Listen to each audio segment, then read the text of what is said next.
Are you telling me you built a time machine? There is no school. These aren't the droids you're looking for. Get away from her, you bitch! Well, let me finish them, please.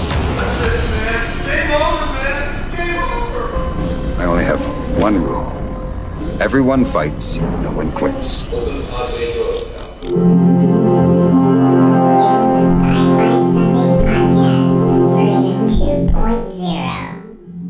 Okay, thank you all for joining us. I'm David S. Dawson. I'm the host of two podcasts, the Intellectual Podcast and the Sci-Fi Sunday version 2.0 podcast. You can find those on iTunes or Stitcher, wherever you listen to your podcasts. Joining me is my co-host, Steve Schwartz. Hello. And our two guests, Doc Phineas, who joins us last year for our podcast here at HooCon. Hello. Hello, wonderful to be here. And John Davey. Hello. Hello there, everybody. So we do have a microphone. If any of you have any questions for our two guests, feel free. We would love to have you ask them out loud. But I think we're just going to kind of dive in and chat for a little bit. We will get to a big celebratory moment for the 20th anniversary of Big Finish, which we're celebrating today. And we will kind of interrupt the podcast in the middle a little bit so that we can give everybody cake, right? That's really why you're here, right? Oh, yep, that's why I'm here. Let them eat cake. Yes. You're just here to endure us to get to the cake. So, Doc. Yes, sir. What have you been up to since we saw you last year? Oh, boy, this has been such a wonderful and busy year. I just can't even begin to tell you how happy I am. You know, when you get to be my age, you wonder if there's going to be any jobs left for you. You know, I've had a nice, good run of over 60 years in the entertainment industry. But this year, I'm actually on 6 TV shows and 4 new movies. Wow. And it's been very exciting. My most recent movie, which is called Duds, and I star in that movie, and I'm playing a character based on Charlie Chaplin. Nice. And that was a huge thing for me because I used to own Charlie Chaplin's home in Hollywood. Wow. So I slept in his bedroom. I lived in his house for 20 years. And so I really felt like I met the ghost of Charlie Chaplin in this movie. And I'm very proud to say at 70, I did my own stunts, which included, I played the role of a hobo. And I jump off trains and do forward rolls, moving trains. Wow. Which was, quite a tour of duty. But I wanted it to look so real. And that whole idea of being a hobo, now we call people homeless. Right. But in that era, we called them hobos. And they carried sticks with little kerchiefs with polka dots on. Well, I had that. That sounds really cliche, but I did. But what I loved about it was when I was a little boy, my grandfather took me to some of these camps. I got to see these men, and they would wander from town to town, just grabbing a train and then doing an odd job wherever they went. And that was quite a journey for me to get in that mindset of what it was to be like that and to play it in a way that maybe would give people a little bit of empathy for people who define themselves to be a homeless person or a hobo. And then what happens in the movie is that I end up with a beautiful Louis Vuitton traveling case filled with fantastic wardrobe. And I open it up. Well, it's all my own clothes, right? It's all my crazy clothes I wear. Mm-hmm. And so the whole thing called Duds was do clothes make the man? So once I put on these clothes, people who were like, get out of my way, you crummy hobo. Now they're like, would you like to come to my cocktail party? Would you like to model in our fashion show? So, what I found was that, just by changing your clothes, you can change your whole life. Yeah. So that was a fun journey. And we just won the Silver State Film Festival. We won Tokyo Film Festival, Best Comedy Short. Wow. And now we're on our way to Sundance and Cannes. Woo-hoo. Congratulations. Very nice. Pretty excited. That's awesome. Yeah, it's been a great year. It's been a really great year. So what are the, what are the television shows you've been working on? Well, right now, I'm in the 16th series of 16th. Can you imagine? Of Pawn Stars. So they signed me for 10 episodes in this current series. And I really like it because I'm getting to help them find the people that want to come on board and pawn stuff on television and really help the people that have fantastic stuff. Great backstories, amazing bits of history to talk about. So that's good. And then I'm at Mysteries at the Museum, and that's on Travel Channel. I'm on a new show on Travel called Haunted Hospitals, which if you haven't seen it, it's a lot of fun on Monday nights. So that's pretty cool. And then I have a new one at Warner Brothers called Touched, which is a spinoff from Pawn Stars, where I go to people's homes and I do appraisals, but also look at the paranormal experiences behind their antiquities. So by holding the object, do psychometry. And then the final thing, I just did a movie made for television by Stephen King called Mute. And it's pretty fun. I play this odd cowboy who's out in Area 51 picking up hot chicks. Needless to say, it does not end well. Anything that begins with Area 51. Area 51, really hot women with shining gold eyes looking... Now, I've not the right people to pick up. I've actually had lunch at the Little Alien. There are not a lot of hot chicks in that area, I'm just saying. That place is so scary. I never want to see alien jerky as long as I live. But John, tell us a little bit about yourself. Like, for anybody here who doesn't know what you are and what you do. Doesn't know? Well, I've been very fortunate that I've been working on the TV show known as Doctor Who. Has anybody here heard of Doctor Who? Has anybody? Yes. And got a little following. I started working on it in season 2, and I got a role playing one of the Cybermen. Which was absolutely fantastic. Went for an open audition. There was 50 guys there. I didn't know what it was for. Spent the day with the amazing choreographer for Doctor Who, Elsa Burke, who, in fact, I then later found out she was actually in Jabba's palace in Return of the Jedi. Really? She was a character called Amanaman, who was guarding Hanin Carbonite, and also an amazing performance that she did in Tarzan Legend of Greystoke, where she played the chimpanzee mother of Tarzan. So she's an amazing dancer, that's her background, and also character actor, creature performer. So she spent a day with us, and we did a whole day marching around, walking around with our eyes closed, doing various different movement activities. And at the end of the day, they said, this is an audition to be the Cybermen in Doctor Who. And I was like, yes! But by the way, it's top secret. You can't tell anybody. I then waited for the phone call, fingers crossed, got the phone call, went to Millennium Effects, the company, Neil Galton's company, that make most of the creature costumes for Doctor Who. And literally, if the suit fits, I got the job. Spent 35 days on Doctor Who playing the Cybermen, which was an amazing experience. And then little did I know that I would then end up in another 43 episodes playing Ood, Jadoon, Hath, Daleks, Whispermen, Vigil, and a plethora of other monsters. Everything that scares little kids, you get to play that part. Yeah, hopefully I don't play myself scaring little kids. That wouldn't be good. What a great business this is, where you can have a business card that says creature performer as a job title, right? That's true. How so you play a lot of characters that have masks and where we don't get to see your face. Yeah. As an actor, how do you pursue a character like that? Where do you find the performance where so much? Yeah, so the process normally starts obviously with the script being written, and then Elsa would look at the script and then also talk to Millennium Effects, and then back with the writer and the showrunner over how the creature moves and what the story is about the creature. Then she would look at the costume and then come up with movements that would work in the costume. So most of the characters that I played are all humanoid.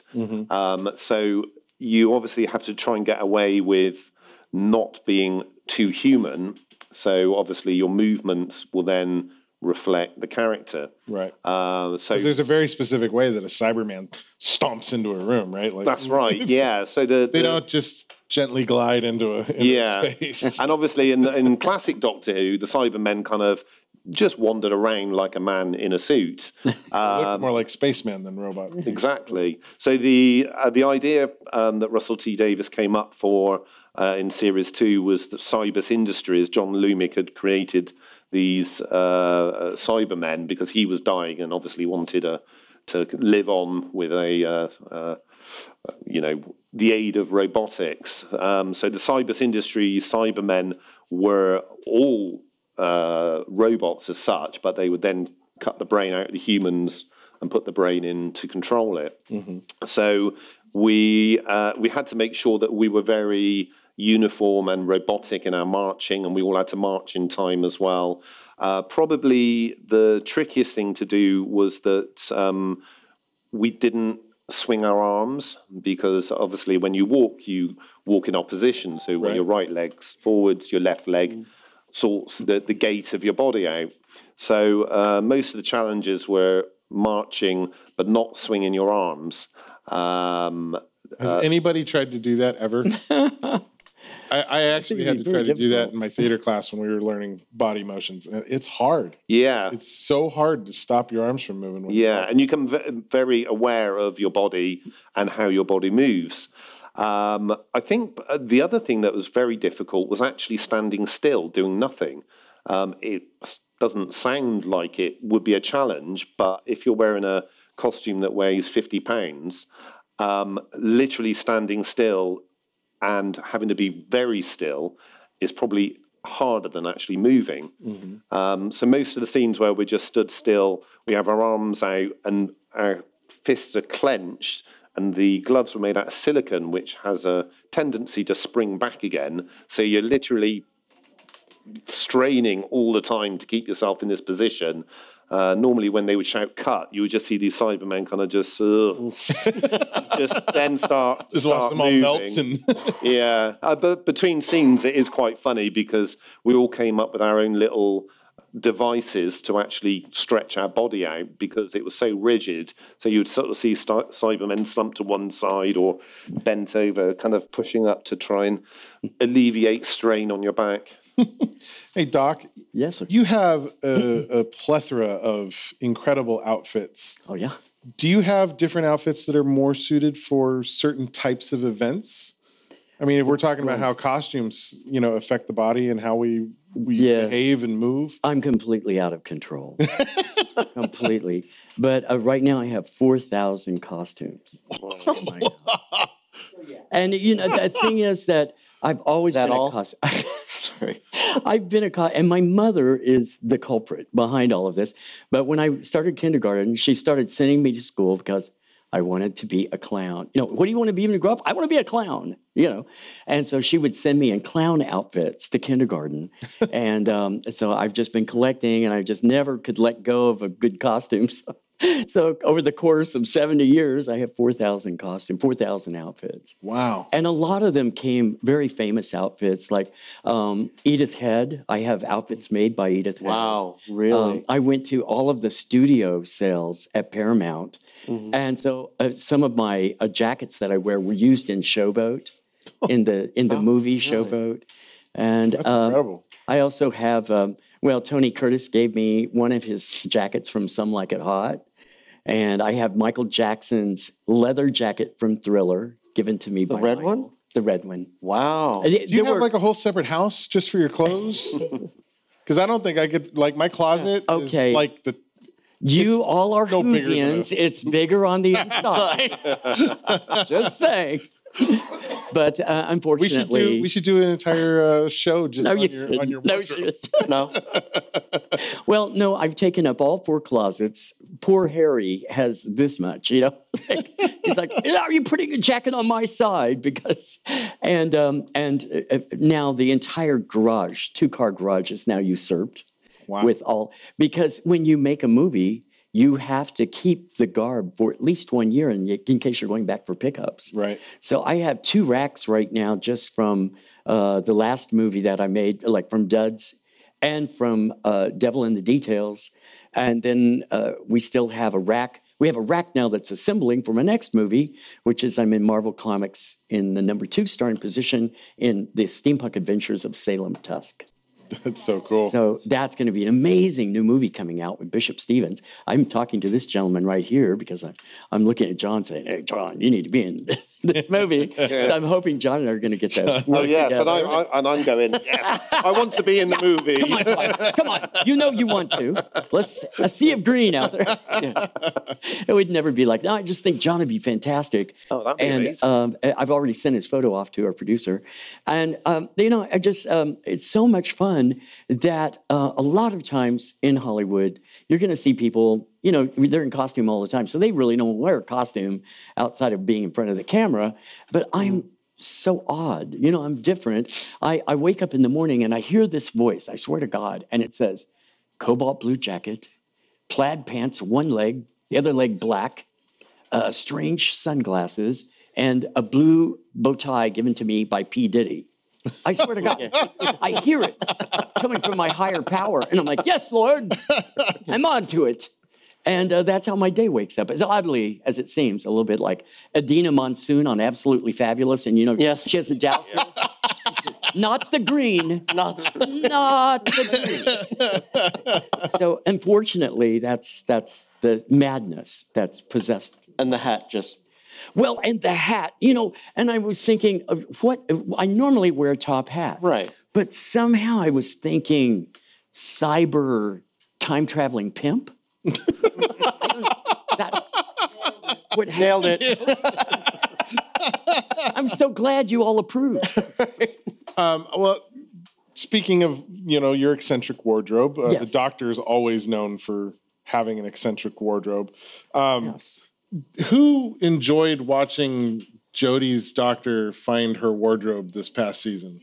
Was that me? Was that me. wonderful? Yeah. We usually don't Fantastic. get to see that process, right? Like the Doctor just shows up with new clothes and you just deal with it, right? I loved that whole sequence where she's picking out the different outfits and trying Me stuff too. on, and the reaction she got from her companions.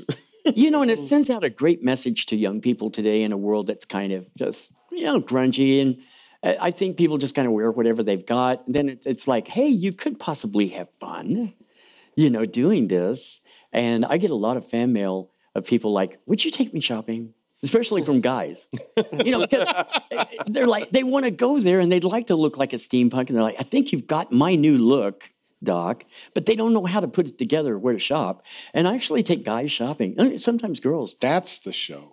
It's so, yeah, absolutely. We should do a show where you dress up dudes. Yeah, Right. dress up guys and that's steampunk fantastic. them out or Doctor Who them. Yeah. You heard it here. We figured out the next big show. I think that could be a great reality show. Yeah, let's make that happen. And they don't know where to go. Well, most of our stuff all comes from secondhand, thrift stores, the vintage shops. That's where the best stuff is. You can't find this at Gap. Definitely not. You have to go out there and dig and hunt and pick. And it's really a lot of fun. That's beautiful. Yeah.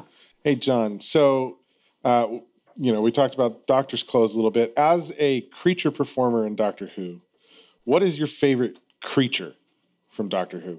Both that you've played and maybe that you haven't played. Okay, so the Cybermen was the first thing that I did. So normally I would say the Cybermen, but if you ask me that question after wearing the costume for 12 hours, it might be a different answer. It's possibly the Cybermen, or when I got to play a Dalek for the very first time, that was quite special. That was in Victory of the Daleks. And up till then, the original Dalek in the episode, the Rob Sherman episode Dalek, that was Barnaby Edwards that played the Dalek. Then when they had 3 Daleks, it was Barnaby, Nick Pegg, and Dan Barrett. And then in Victory of the Daleks, there were probably 8 Daleks on screen at one time. So what Barnaby and Nick did was they basically trained up 5 of the guys that had played some of the other monsters and spent a day sort of Dalek 101 training and making sure that everything that we did was correct. And obviously, Doctor Who fans will pick up if the Dalek's not moving in the right way. Right. So we made sure we did that. We did that right. But it was a quite special moment. And also Mark Gatiss, that wrote the episode, was there on set, and I was kind of fanboying out. I was like, oh my God, Of course. Mark Gatiss, and League of Gentlemen and everything. So, and he was next to me, and he said, he goes, the orange is my favourite Dalek. And I was trying to work out whether it's the Dalek or me or the mixture of both. And I was like, yeah, I'll take that anytime.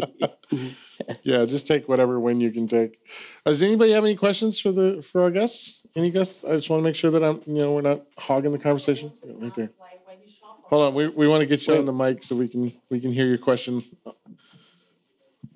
I was going to say that when you shop for costume, like one of the problems that I have is like sometimes you like the style, but it might be too big, and you have to end up to like sew it yourself and stuff. Do you need to like do that for you, or do you just like kind of find it like just fit you? Well, I think you're absolutely right. That's a big issue because you may be looking for a specific color or style, especially in steampunk, and then you find it and it doesn't fit. You know, it's usually too large. And so I would say my best friend is my seamstress. And I shopped all over Vegas, and I found this really great, fantastic little wonderful lady. I think she's from Guatemala, and she just loves to sew. And so she can just take it and fit it. And then, oh, yes, I had my tailor do this in London. It came from Goodwill and Poway, you know. So that's how you do it. And almost everybody will tell you here, like probably most of the steampunk people with the coolest clothes can all sew. And so you do have to do a little bit of, you know, because it's a find, right? And there may only be one. When I found this suit, this blue suit, I was thinking TARDIS. And I've got to find a suit that says to me Doctor Who. So if I was going to play Doctor Who, it would have to be in cobalt blue. You know, I would want to match the TARDIS. And so I looked all over the place, and I found this in Florence, Italy. And I put it on, and I go, come on, God, make it fit. You know, this has got to work. And I put it on, and just a little bit of taking it in, and people swore that I had it custom made. And he said, that's the only one that I ever had in that color. So you grab it. When you find it, you dive in, just like, you know, you're in a bra sale at Macy's. You're like, give me that one. That one's got my name on it, you know. So, and then take it and make it fit. Yeah, you're welcome. And if you're having trouble with finding a seamstress that can work on essentially costuming and stuff, find a local theater, you know, and great idea. And they know costumers and seamstresses who work on the costumes and stuff for the theaters. And they can oftentimes help you find that. Another question? John, were you in Series 11 or are you going to be in Series 12?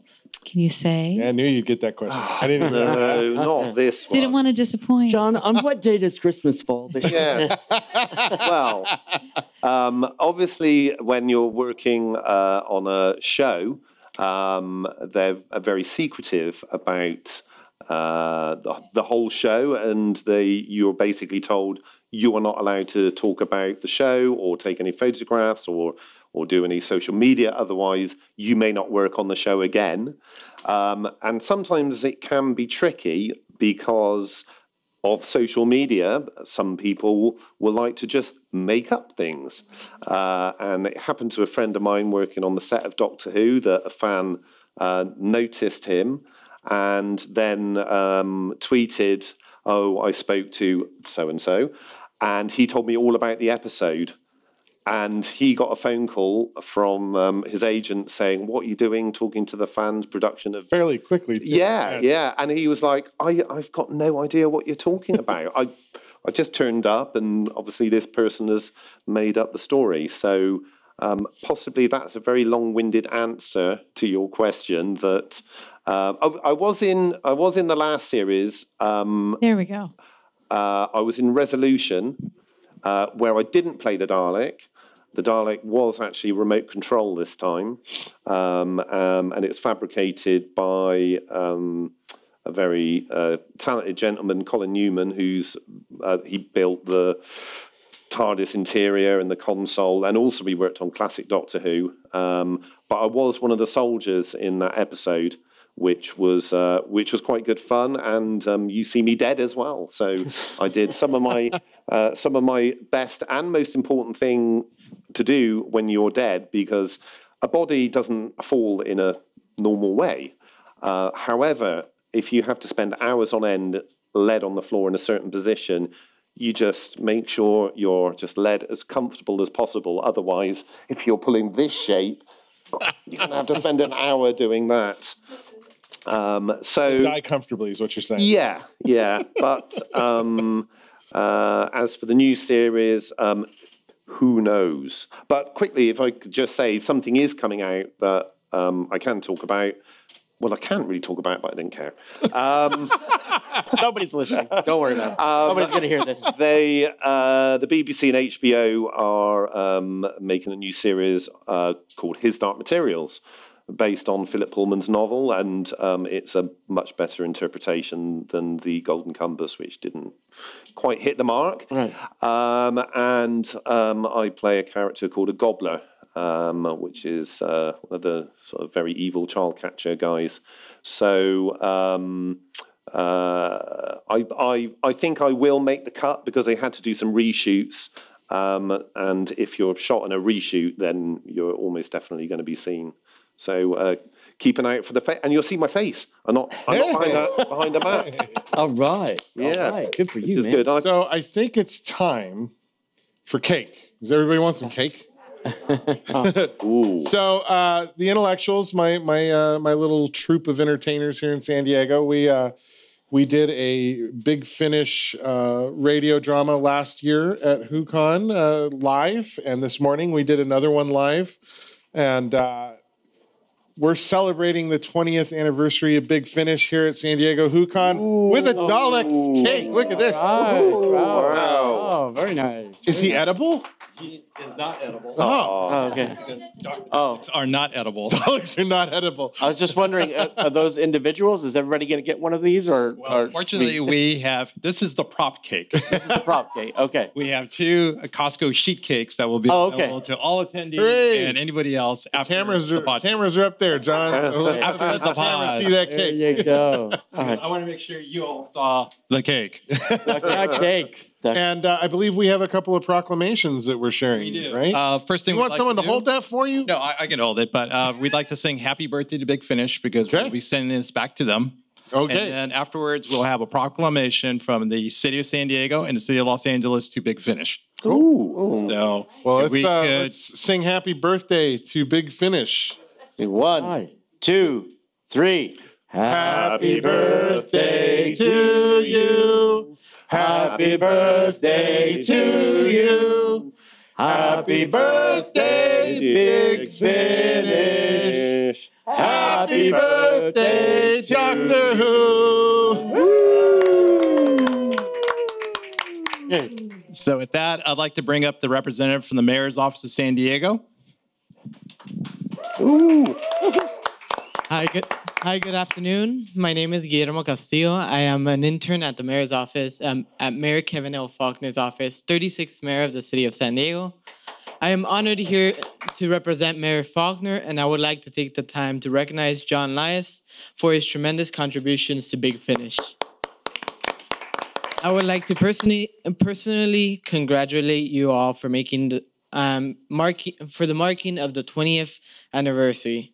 The Big Finish has successfully created and indulged audiences for over 300 hours of Doctor Who, and has done so for so many years. Wow. Mayor Faulkner and the city of San Diego would like to thank you all for your positive contributions, and on behalf of the mayor and the city of San Diego, we would like to present this certificate to John Lias on behalf of the Bravo. On behalf of Big Finish, I am happy to accept this for them. They've been a great partner for us for the last 2 years. They've allowed David and his group to do live audio dramas, and we are thrilled to be able to have them come back every year as partners, and hopefully next year they can actually be here in person. And I'd also like to thank the mayor's office for recognizing Big Finish and offering this proclamation to them. Thank you. All right, with that, I'd like to bring up the representative from the city of Los Angeles. Thank you, John. My name is Miriam Lopez. I'm here representing Councilmember Bob Blumenfield, who represents the 3rd District of the City of Los Angeles, and also the Mayor of Los Angeles, Eric Garcetti.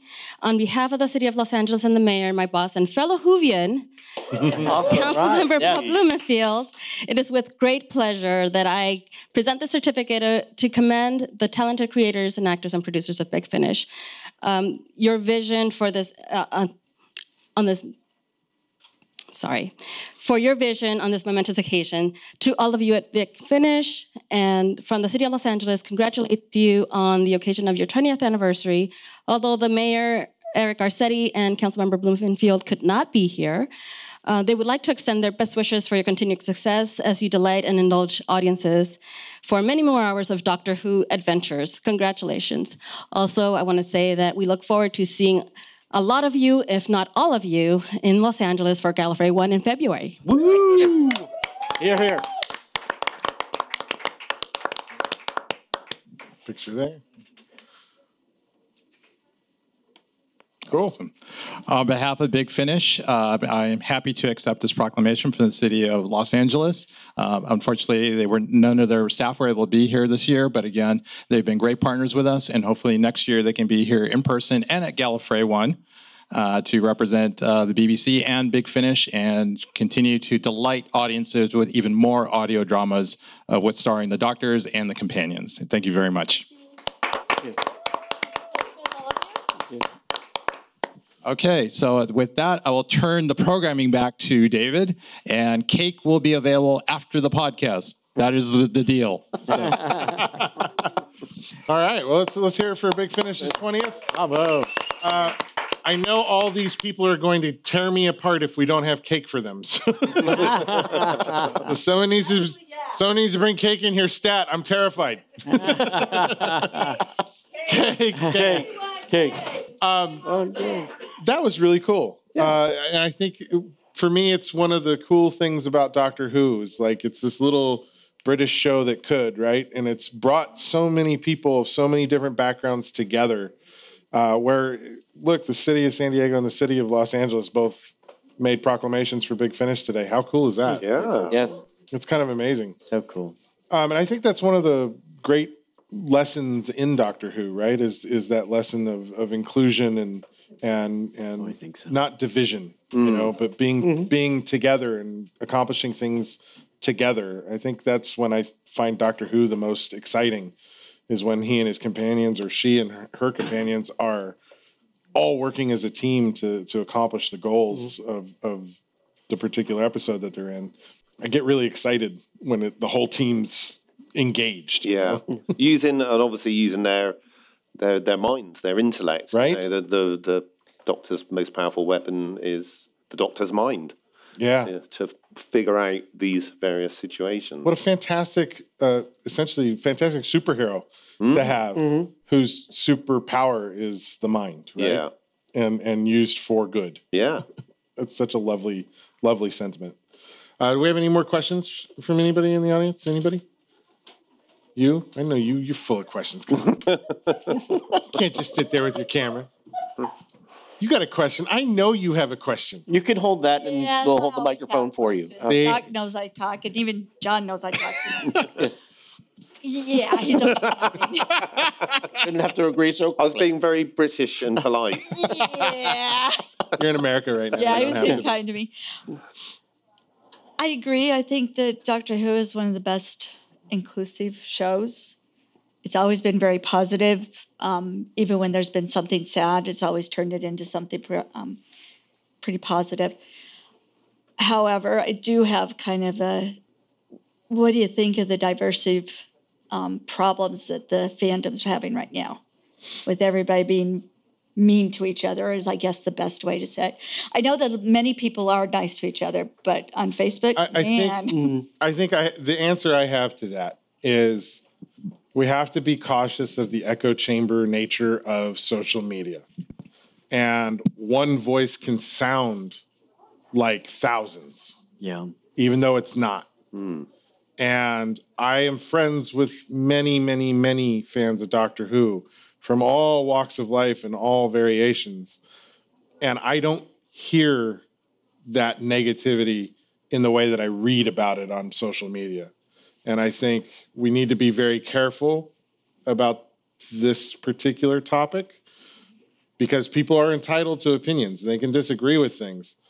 How they disagree, that's the question, right? And I think the Doctor would agree with that, right?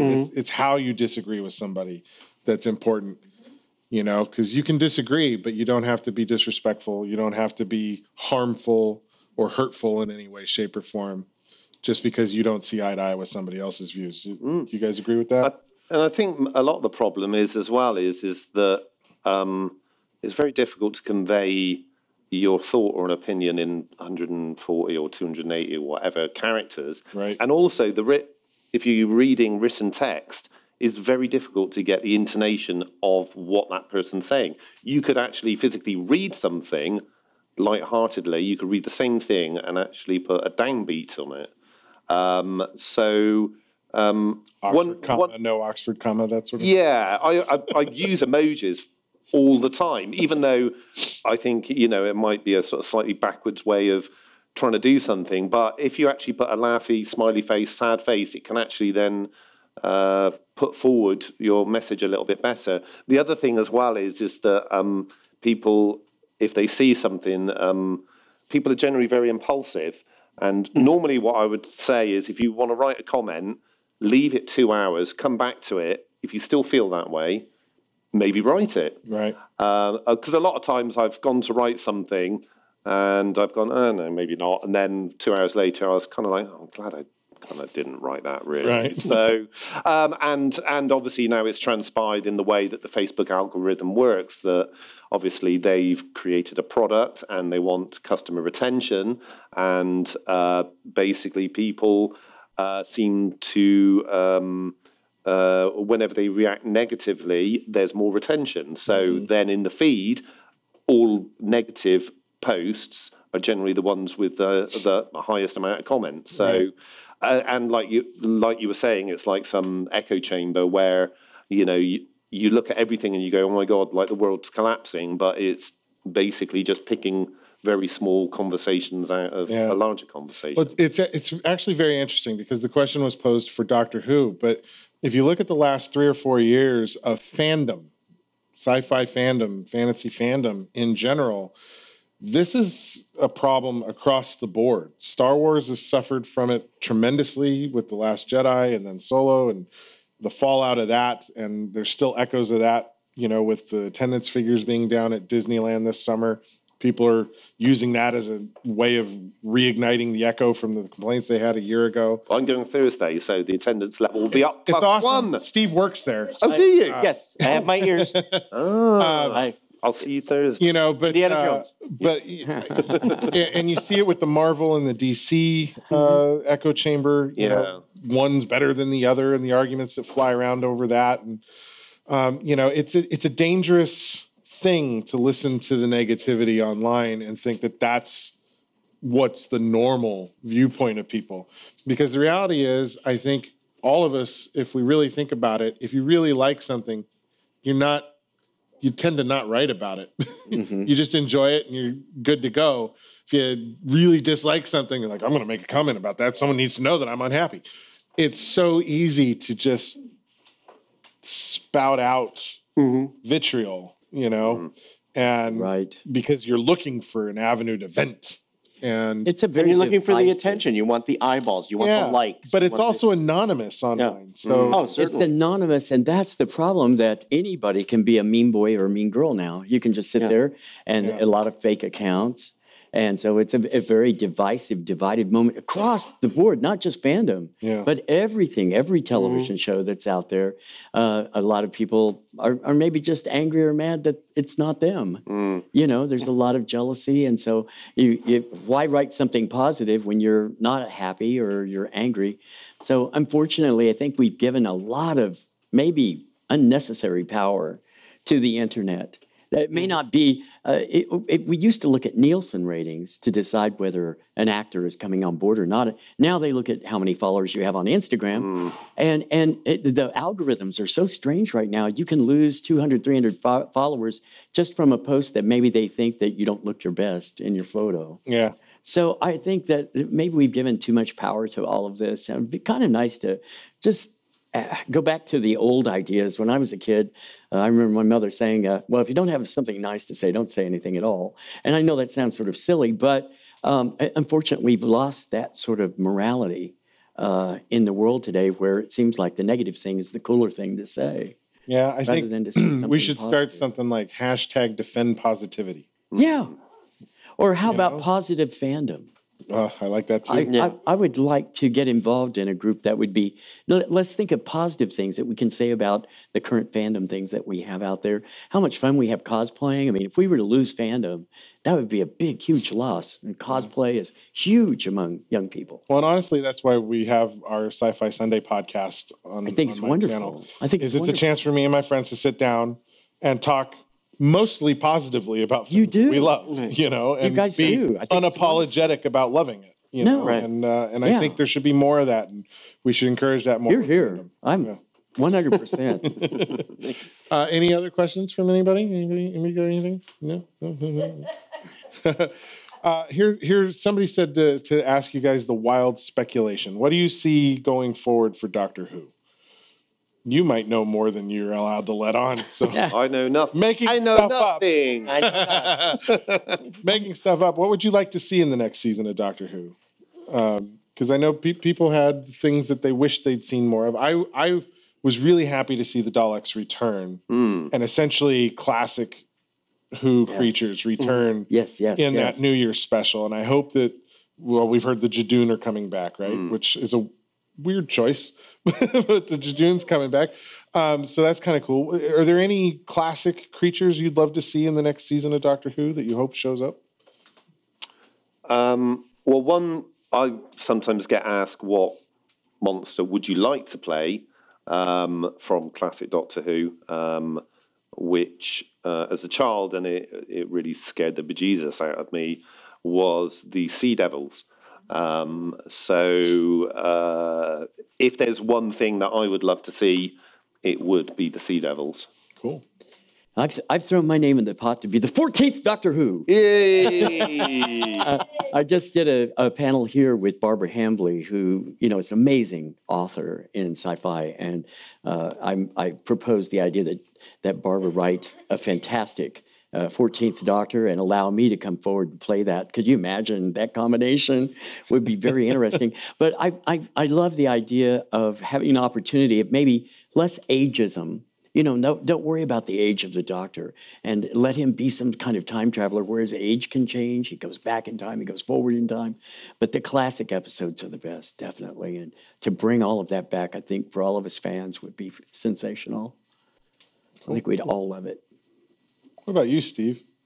I have a question as far as for John here. What was the most difficult makeup or prosthetic that you actually had to wear? Oh, the one that took the longest was the Whisper Man. And that took 3 hours every morning. Wow. We started at 4 o'clock in the morning. Nice and early, and it was a foam latex face piece that was glued. Even though I don't have hair, we had a bald cap put on, and the whole head was painted. And then they painted the shaded shadow detail on our faces, because the final application for the skin was just a common and garden lady's stocking, white stocking, pulled over our head, glued. The stocking, however, was then cut and glued to our lips. So we had a stocking kind of glued to our lips all day, and we couldn't close our mouths. Otherwise, our lips would stick together. And on top of that, we couldn't really see anything. You know, we had bank robber vision. Okay. We wore it for 12 hours, and it took an hour to sort of rip it off of our face at the end of the day. I've done far more difficult jobs in my younger life.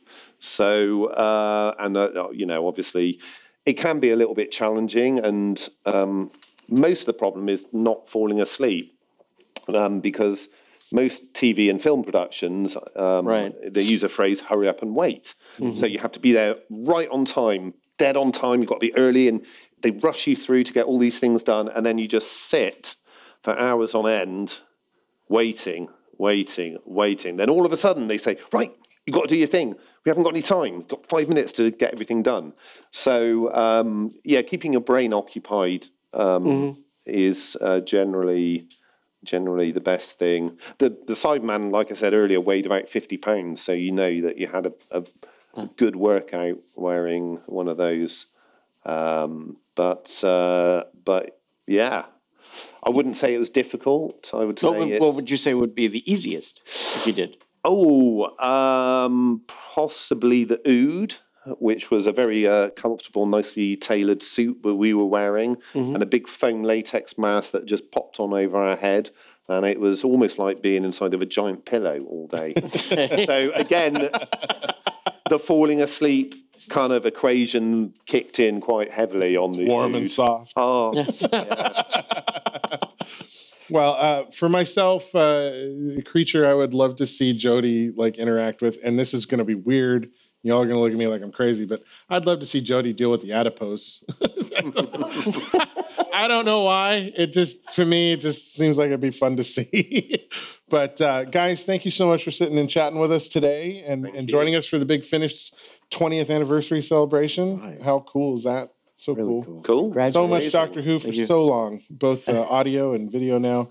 And if you enjoyed what you heard today, I hope you'll check us out. Our website is ixe.us or theintellectual with an X.com. And we drop episodes periodically all throughout the month, all year long. So we're going into our 7th year of the Intellectual podcast. And we just brought back Sci-Fi Sunday this year, but this would be its 3rd year if it had been consistently going. So I will subscribe. I appreciate it. And I will be sure to tune in to your future adventures, sir. Yes. Thank you guys so much. Thank you all for joining us here. Thank you. Enjoy San Diego HooCon. Give yourself a hand.